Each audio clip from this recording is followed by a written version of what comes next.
Please be seated. Proceedings are resumed. I recognize the fourth elected member from the District of Bartontown.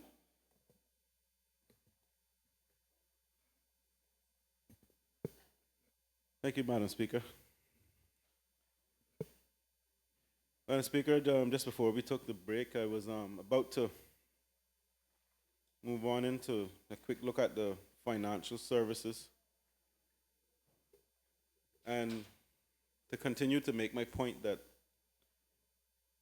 things are not as good as we would hope. We do see that work permits have gone up recently. Member, you have 43 minutes remaining. Thank you, Madam Speaker.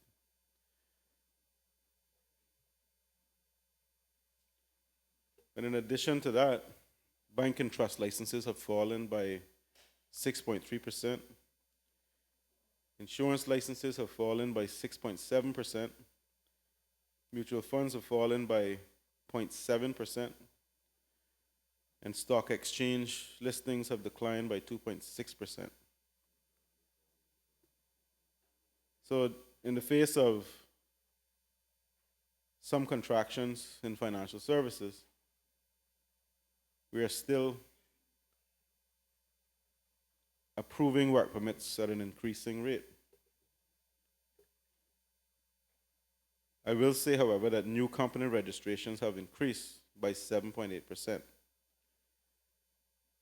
Madam Speaker, in looking at the policies that have been put in place, they were aimed at restoring investor confidence, providing jobs and opportunities. For example, the government has not introduced new taxes. They have reduced taxes in areas where they said that they would have the greatest impact. And also trying to reduce the cost of doing business. And we've seen where some incentives were offered to businesses, where business license fees were reduced across districts.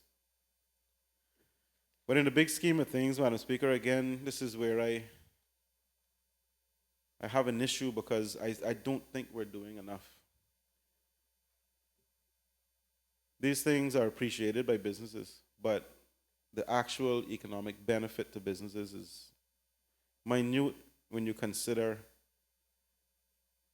the cost of health care or health insurance and the already increasing utilities rates and generally the overheads involved in running a business.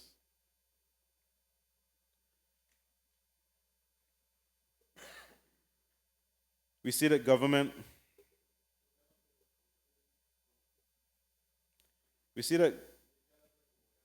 I think we should be offering more incentives to small businesses. Small businesses are the engine of this economy. They employ the most Caymanians. We need the same way that we go about giving foreign investors huge concessions, we should be doing the same for our own. I think that's the solution. I hope that answers the question. That's how I would do it. Madam Speaker, government has reduced the duty on fuel, and we have seen global oil prices come down. And that has brought some relief to consumers and households and businesses. And government has taken steps to be able to better monitor the pricing mechanisms of the fuel companies. Madam Speaker, I think we missed the boat because we're already seeing oil prices creeping up, fuel prices are creeping up, and I think we stopped short of giving the government the necessary powers to have more of a say in the price of fuel here. We know how far-reaching the price of fuel is in our economy and how important it is to our economy. And I think we, to some extent, missed the boat on that one. I'm already seeing gas prices at the pumps starting to go up.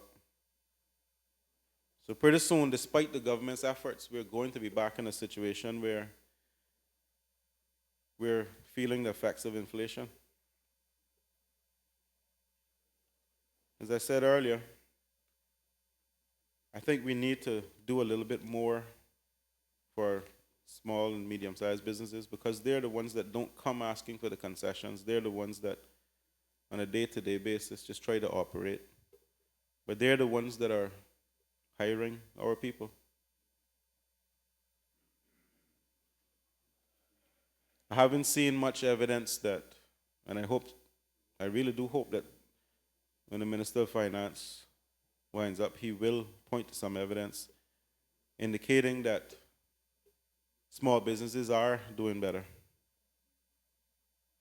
and that we are seeing significant improvements in their financial position, because that would give some hope to curbing the unemployment issues. But in the same way that we offer the big investors, the wealthy investors, incentive packages, we should have a structure in place where our local smaller businesses can also get concessions and a hand up, especially during the startup phase. And I know that some effort has been made in that area. I won't deny that it has, but I think more can be done. Madam Speaker, the Georgetown revitalization process is underway, and millions of dollars are being spent revitalizing Georgetown. I wholeheartedly support bringing business and life back to Georgetown. I grew up in Georgetown. And while I am now a Borden Towner, I did spend a lot of my childhood in those same areas where I see the work. But I have to focus on my district now, Borden Town, Breezy Castle. I didn't know many people knew where Breezy Castle was.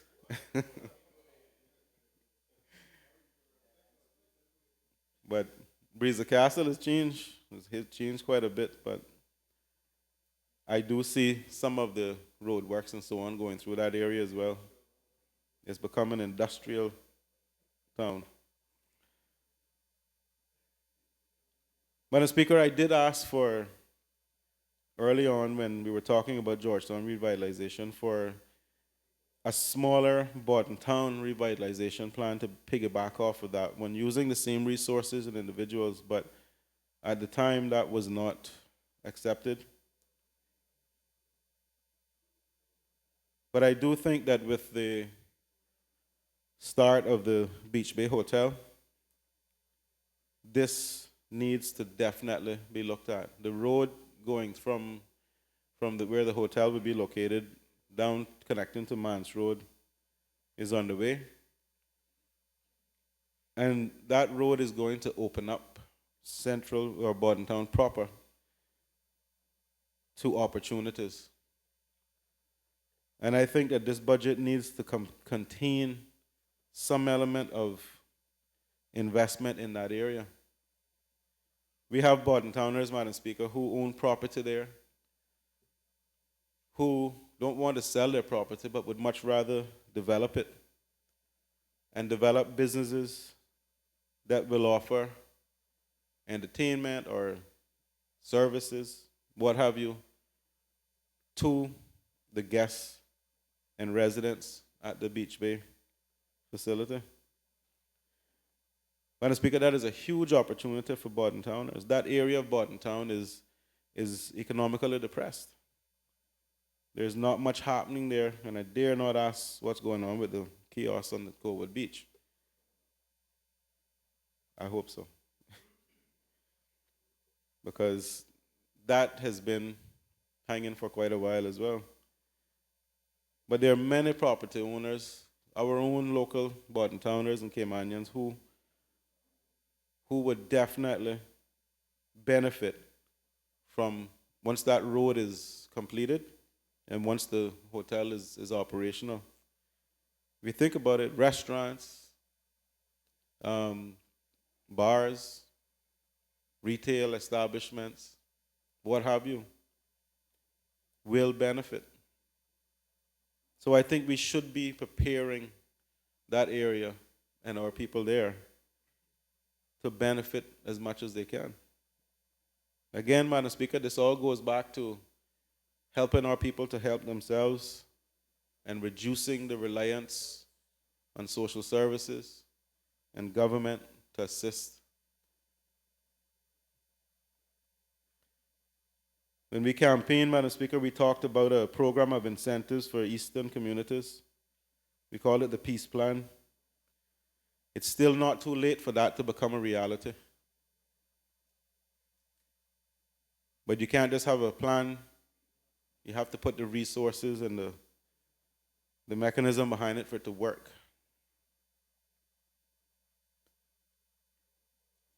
So, Madam Speaker, speaking of Bordentown, we've already talked about the schools and the issues faced by the two primary schools.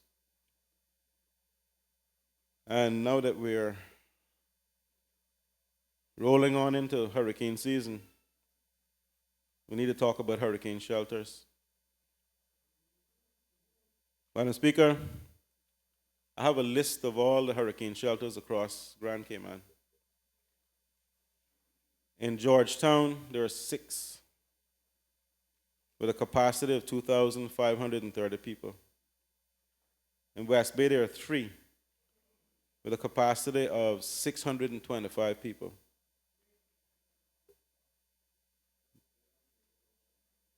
The ones listed here are Sir John A. Cumber Primary School, yeah, and then the hall, and the John Gray Memorial Church Hall. Madam Speaker, in East End, there are 2 shelters with a capacity of 305 people. And in North Side, there are 2 with a capacity of 815 people. But in Bordentown, Madam Speaker, we have 3 designated shelters with a total capacity of 255 people. This is the 2nd largest district and the fastest growing. Neither of the 3, Madam Speaker, are fit to withstand something like an Ivan. Matter of fact, I won't say what I think they're rated right now because I'm not 100% sure, but I am certain that they are not rated for Cat 5. But certainly not Cat 5.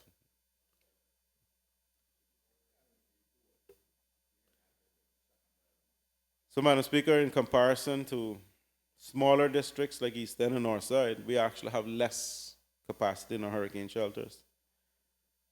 But a little ways down the road from Bordentown Primary School is a building that was being designed and built as a hurricane shelter. And I know that it was a partnership between the government, I think, and the developer. That building is still unfinished for whatever reasons. I've heard several versions of what may have gone wrong with that project. But I am aware, Madam Speaker, that the building is now debt-free. The developer, which is connected to the church right down the road, is actually looking to enclose the building now and move forward with completing it. And Madam Speaker, all that developer now needs is 125,000 CI to enclose the building. And that would be a significant development and would propel them into being able to do what it is that they plan to do with that building. And it's still being built to hurricane standards. So I'm hoping and I'm asking, Madam Speaker, if the government would consider trying to divert some resources, because it's not a huge amount in the grand scheme of things, to that shelter to at least enclose it. That would, I think the community would be extremely grateful. It would ease some of the concerns people have about hurricane shelters. And when you think about what happens in the two primary schools, which are running out of space and have to have Christmas concerts outdoors at agriculture grounds and other places, that building would be ideal to start hosting some of those events for our children as well. So all the developer really needs is 125,000 to make a big jump ahead with that building, and I'm sure we must be able to find that somewhere in this budget. I will leave the negotiating and conditions of that up to the government, but I do have to point out that the shelter is badly needed. I hate to think what will happen. We're in hurricane season now if we do get another bad storm. 255 people capacity is not going to cut it.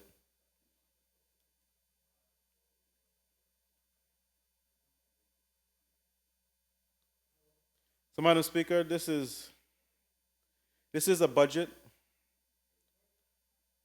It is a surplus budget, and I'm certain that the Deputy Governor is pleased with this budget because it gives him the resources to continue operating the service and to move forward with improving efficiency and effectiveness of the service. But what is lacking, Madam Speaker, are those issues that I've highlighted. I don't see enough in there that is going to allow the people to derive those benefits and opportunities and employment that we promised. The way I see it, Madam Speaker, our reliance on social services continues to grow. Unemployment continues to be an issue and is projected to increase. Cost of living, inflation continues to be an issue and is projected to increase. Education is at critical levels in a number of places, including the two primary schools in Bordentown. And our young people continue to feel disgruntled and frustrated. Madam Speaker, I don't want to see this government fail. Despite what others may think, I don't hold any malice to anybody on the other side. My decision to come over here was a decision based on my personal convictions. I left the government with ample time for them to make plans to operate without me. I didn't spring it on the government at the last minute. And I'm sure, as I expect, they are putting plans in place to operate without me.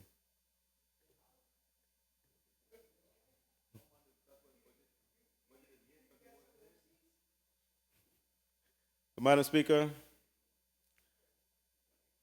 I have no ambitions that would have been satisfied by me just simply making up some excuse to walk away from the government.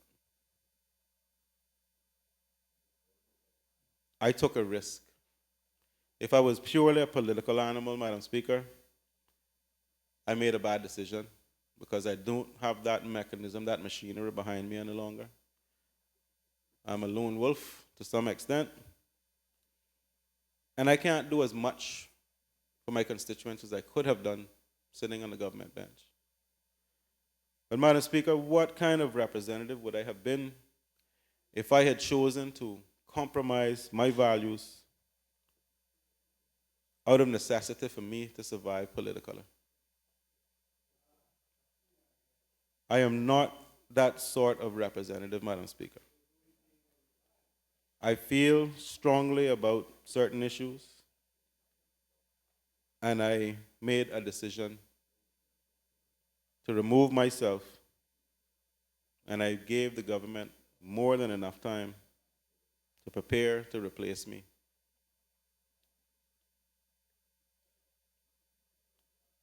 If I had failed to stand up for what I believe in, if I put party before God and country, Madam Speaker, I know I would be signing myself, checking myself out of politics.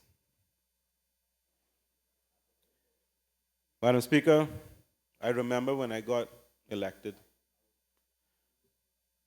we were discussing forming the government.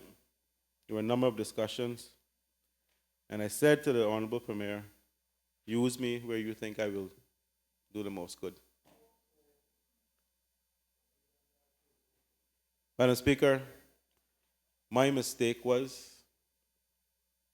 I didn't say that to Almighty God first. And I refuse to make that sort of mistake again. I am guided by my principles. I am not, as I said, the perfect human being, but I know how I was raised. I know what sort of family I come from. I know what sort of community I come from. And there are times that you have to make an unpopular decision because you know it's right.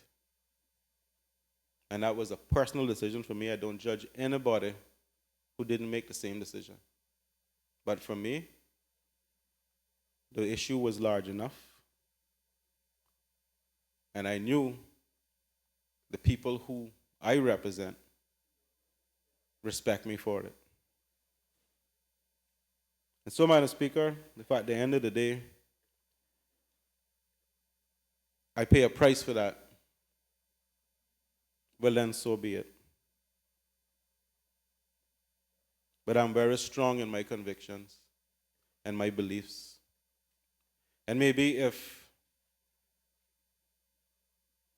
some of those who criticize me have gone through the experiences I have, their faith may be a little bit stronger. And they will understand why I make certain decisions.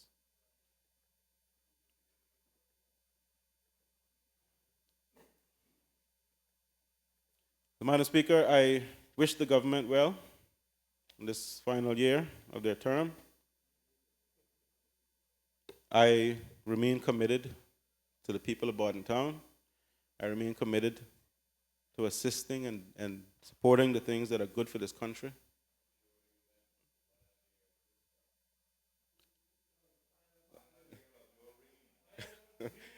No, I met the final year of this term. I'm not signing anybody's. Madam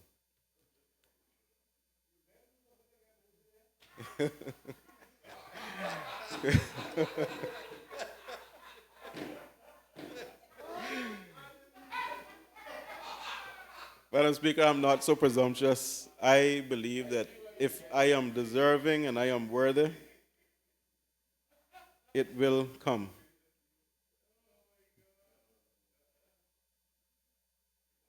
But I remain committed. I will continue to be a productive member of this honorable House. I will continue to support what is good for this country, and I will always endeavor to do what I think is right. And everybody, every honorable member in this House can take that as my word. Madam Speaker, thank you for the opportunity to contribute to this debate. And with that, I think that is all that I have to offer this evening. Thank you. I recognize the Honorable Premier. Thank you, Madam Speaker. Since everybody's been so well behaved, let them off work 15 minutes early. Madam Speaker, I move the adjournment of this honorable House until 10 a.m. tomorrow morning. The question is that this Honorable House be adjourned until 10 a.m. tomorrow morning. All those in favor, please say aye. Aye. Against, no. The ayes have it. The House is accordingly adjourned until 10 a.m. tomorrow morning.